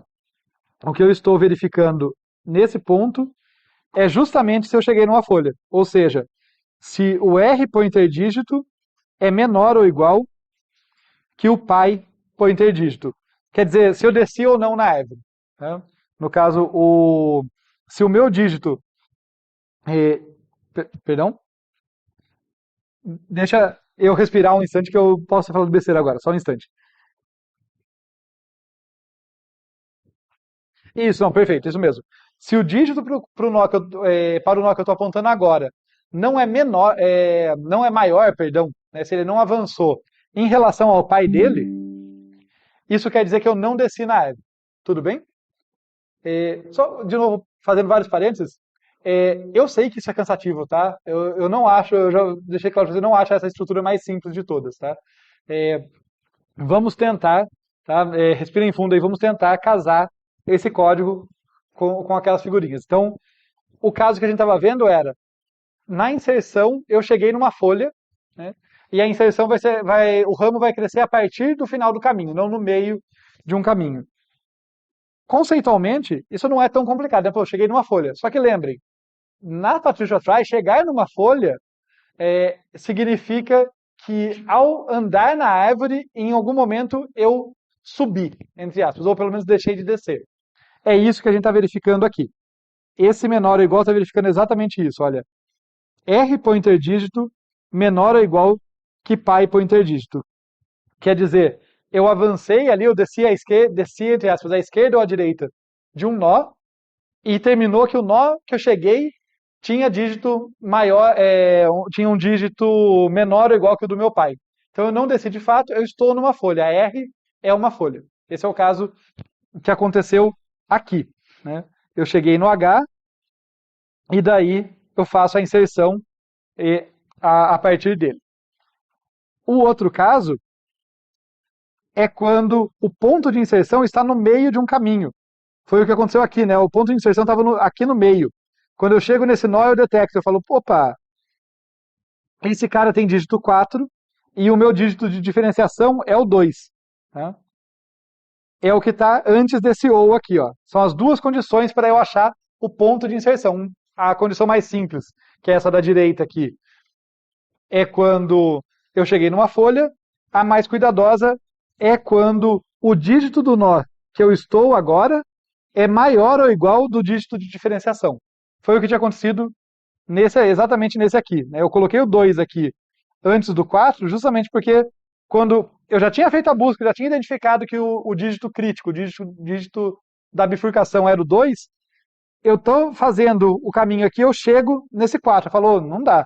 Eu tenho que criar um nó intermediário, um nó de bifurcação, antes desse cara. Tá? É o que a gente está identificando aqui. O dígito do nó que eu estou apontando já é maior ou igual do que o que eu quero inserir. Então eu tenho que inserir nesse ponto. Seja um caso ou outro, o que a gente tem é que a gente achou o ponto da nossa inserção. Então, deixa eu fazer um desenho, um esquema simples aqui. Eu desci, a setinha está aqui, mas não quer dizer que eu desci à direita, tá, gente? Eu desci.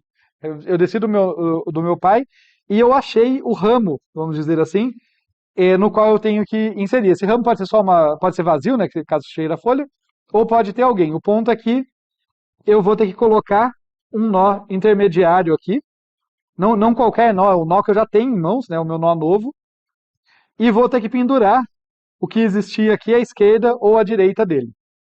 Então, vamos ver aqui quais são as condições, já que tudo dentro desse if aqui é o caso de eu ter achado o ponto de inserir o novo nó. Eu chamo a pega dígito aqui, daí a gente... Desculpem.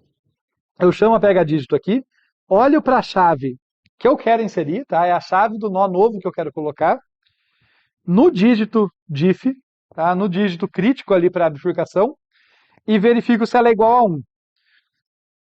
Por que eu estou verificando se ela é igual a 1? Remetendo ao desenho, que quando eu falei isso no desenho, vocês não estavam com a cara tão desesperançosa quanto agora. Então acho que ela fazia mais sentido naquele contexto.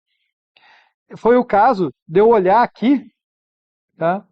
E olhar e falar, olha, o dígito 2, que é o dígito da diferenciação, para o n ele é igual a 1. Então é por isso que essa setinha aqui tem que vir apontar para o próprio n, e é o outro filho, o filho esquerdo, que vai pegar o ramo que já estava ali. Tá? É basicamente isso que eu tenho que verificar nesse ponto do código.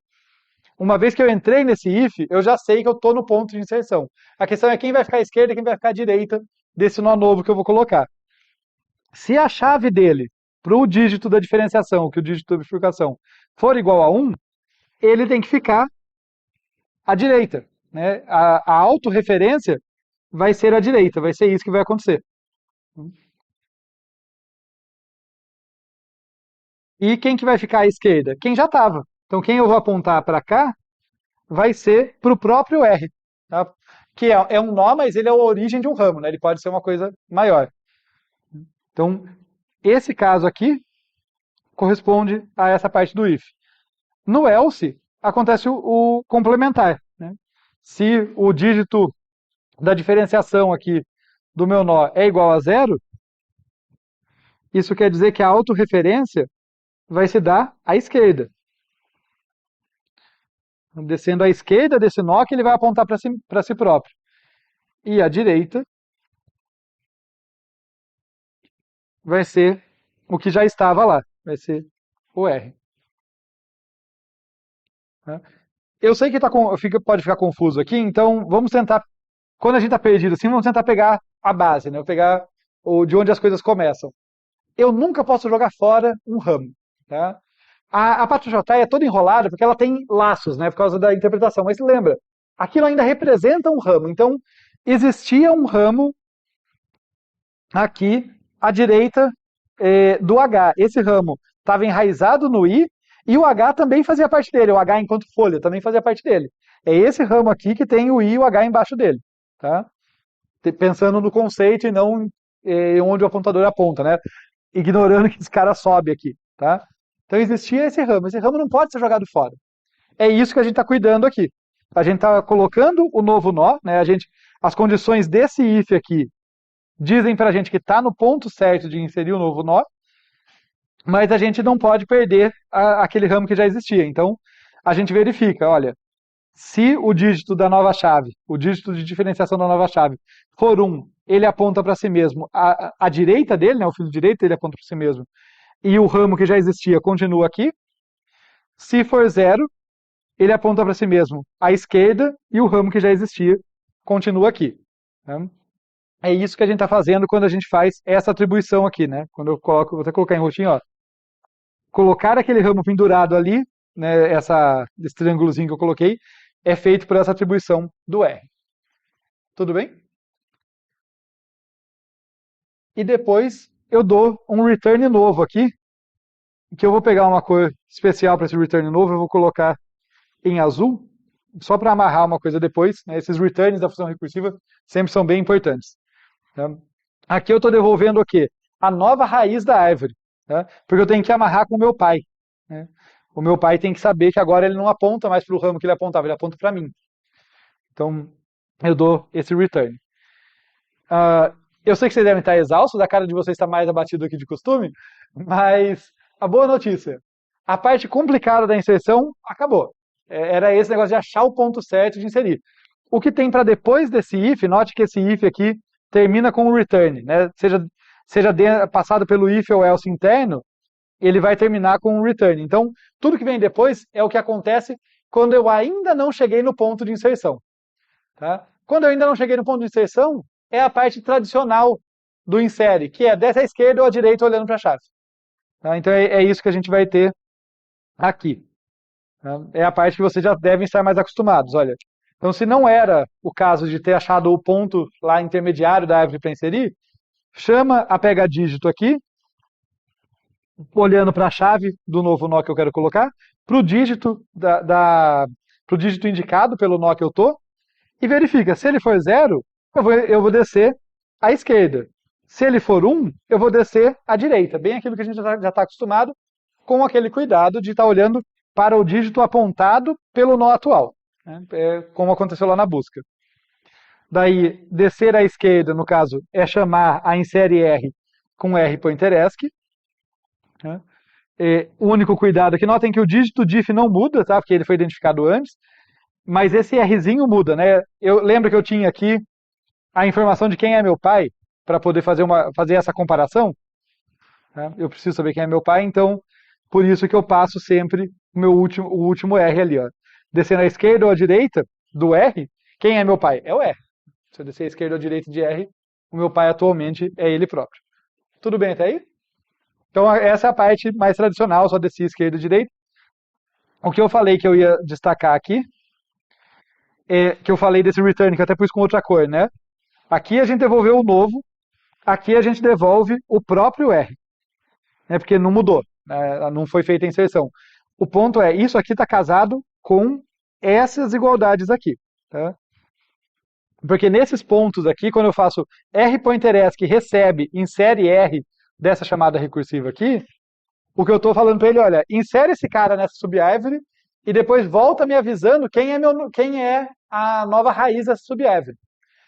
Porque, embora não tenha rotações nem nada mais complicado aqui, a qualquer momento pode ser que justamente tenha sido logo depois de mim que houve a inserção do novo nó. Eu tenho que saber disso, né? Então, se aconteceu isso, por exemplo, é essa atribuição que vai amarrar, essa atribuição ou essa que vai amarrar esse cara novo no lugar certo. Então, com isso a gente conseguiu fazer a inserção. Como eu imagino que, para vocês entenderem com detalhes, mesmo entender tudo, vocês vão ter que revisitar isso aqui, lembrem das 4 etapas principais aqui, tá? Antes de se emaranhar lá na função recursiva apenas. As 4 etapas dessa função envelope. Primeiro é uma busca simples, que me devolve o nó. Daí eu verifico, segundo, se não me devolveu exatamente quem eu queria inserir, porque se for isso, eu não posso continuar com a inserção. Se não aconteceu isso, eu preciso de um for aqui para identificar qual é o bit da diferenciação, o dígito da diferenciação, que vai me dar o ponto da inserção. Só depois que eu fiz tudo isso, está tudo isso certo, que eu entro na chamada recursiva. Daí sim, tem que quebrar um pouquinho a cabeça para entender, principalmente esse if aqui, né? Entender o que ele está fazendo. Mas lembrem disso, o dígito diff ali está te informando o ponto em que você tem que inserir. Tá? É essa informação que ele está te dando. Vou fazer uma pergunta perigosa, hein? Tudo bem na medida do possível? Tudo bem, gente?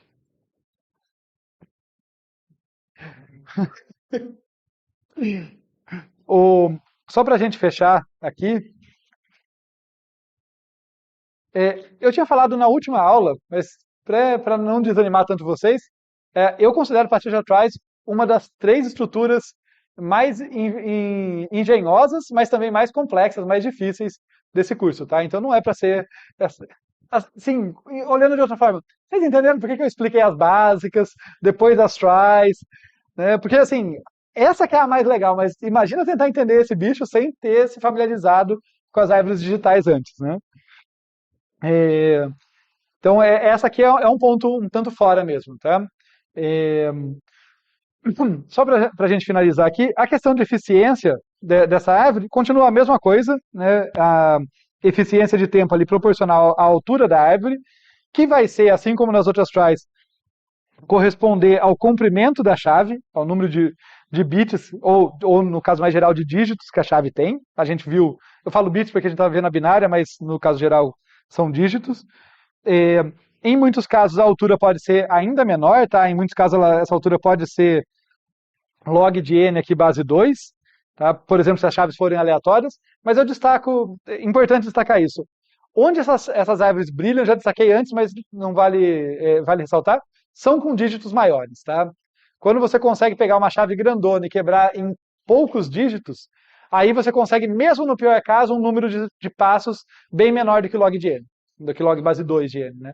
É, então, ali que elas conseguem ganhar de uma árvore AVL, uma árvore rubro-negra, que são excelentes, tá? Então, não entendam mal. Mas em situações específicas, essas aqui podem ser até um pouco melhor se tudo projetado direitinho. O que a gente conseguiu com essa trabalheira toda, tá, para a gente ver o lado positivo, a gente realmente acabou com aquele negócio de ineficiência de espaço. Tá? A gente melhorou um pouco a eficiência de tempo, porque não tem um monte de nó intermediário desnecessário, e na eficiência de espaço, a gente não fica criando um monte de nó intermediário. Tá? A gente não tem o problema dos nós internos que as tries básicas têm. Então, isso foi resolvido. Aqui no finalzinho, é só destacando de novo, né? Vejam que é muito parecido com a figura que a gente já viu no caso das tries, só que tem o dígito aqui, né? Tem esse campo do dígito. Mas o ponto importante é lembrar que a gente não precisa trabalhar com um bit, a gente pode trabalhar com um caractere por vez, ou até 8, 16, o número de bits que for conveniente e interessante. Lembrando só da troca ali, porque os meus nós ficam mais custosos. Tá? Essas são as últimas informações que tem aqui para completar. Se o meu bit tem, perdão, se a minha chave ali tiver dígitos ou caracteres com 8 bits, um único caractere vai poder ter de 2 elevado a 8, que dá 256 possibilidades, 256 caminhos distintos, quer dizer que a árvore é muito mais espalhada, tem muito menos níveis, o que é legal, mas também quer dizer que, ao invés de ter um filho esquerdo e um filho direito, eu tenho 256 filhos. Isso aumenta meu custo de memória, tá? 256 apontadores ali. Aquilo que eu tinha deixado lá de fazer as inserções sequenciais, que surpresa, não deu tempo, né? Então por isso foi mais seguro deixar. Deixa só duas observações. Se vocês tiverem a gana de tentar entender com mais detalhes as Patricia Tries e tal, procurem a videoaula que está gravada, tem um vídeo separado na playlist daquele processo, porque quando você vê inserções em sequência, eu pelo menos entendi melhor a estrutura quando fiz esse exercício, tá? Então, fazer aquela inserção em sequência para acabar gerando aquela árvore. No fim, você gera a árvore que a gente começa brincando, né? Eu já começo dela, mas é a sequência de inserções que gera ela. Ajuda a entender, a ganhar a intuição melhor. A outra coisa, eu comecei a aula falando que a gente finalizou esse bloco de olhar para dígitos, né, de estruturas e algoritmos que olham para dígitos. A gente vai entrar num outro assunto agora, a partir da próxima aula, que são grafos e algoritmos em grafos. Tá? É meu bloco favorito do curso. Tem coisas mais simples, tem coisas mais sofisticadas, mas em geral, grafos são estruturas muito interessantes e tem algoritmos muito bonitos dentro dele. Assim, sem ser chato com a ordenação, mas assim, ordenação é tão sem graça comparado com algoritmos em grafos, tá? Tem algoritmos interessantes para ordenação, mas os problemas, os algoritmos que a gente vai ver, eu acho que são bem legais. Espero que dê um ânimo para vocês aí no nosso terço ou quarto final do curso. Era isso, pessoal. Valeu. Até mais.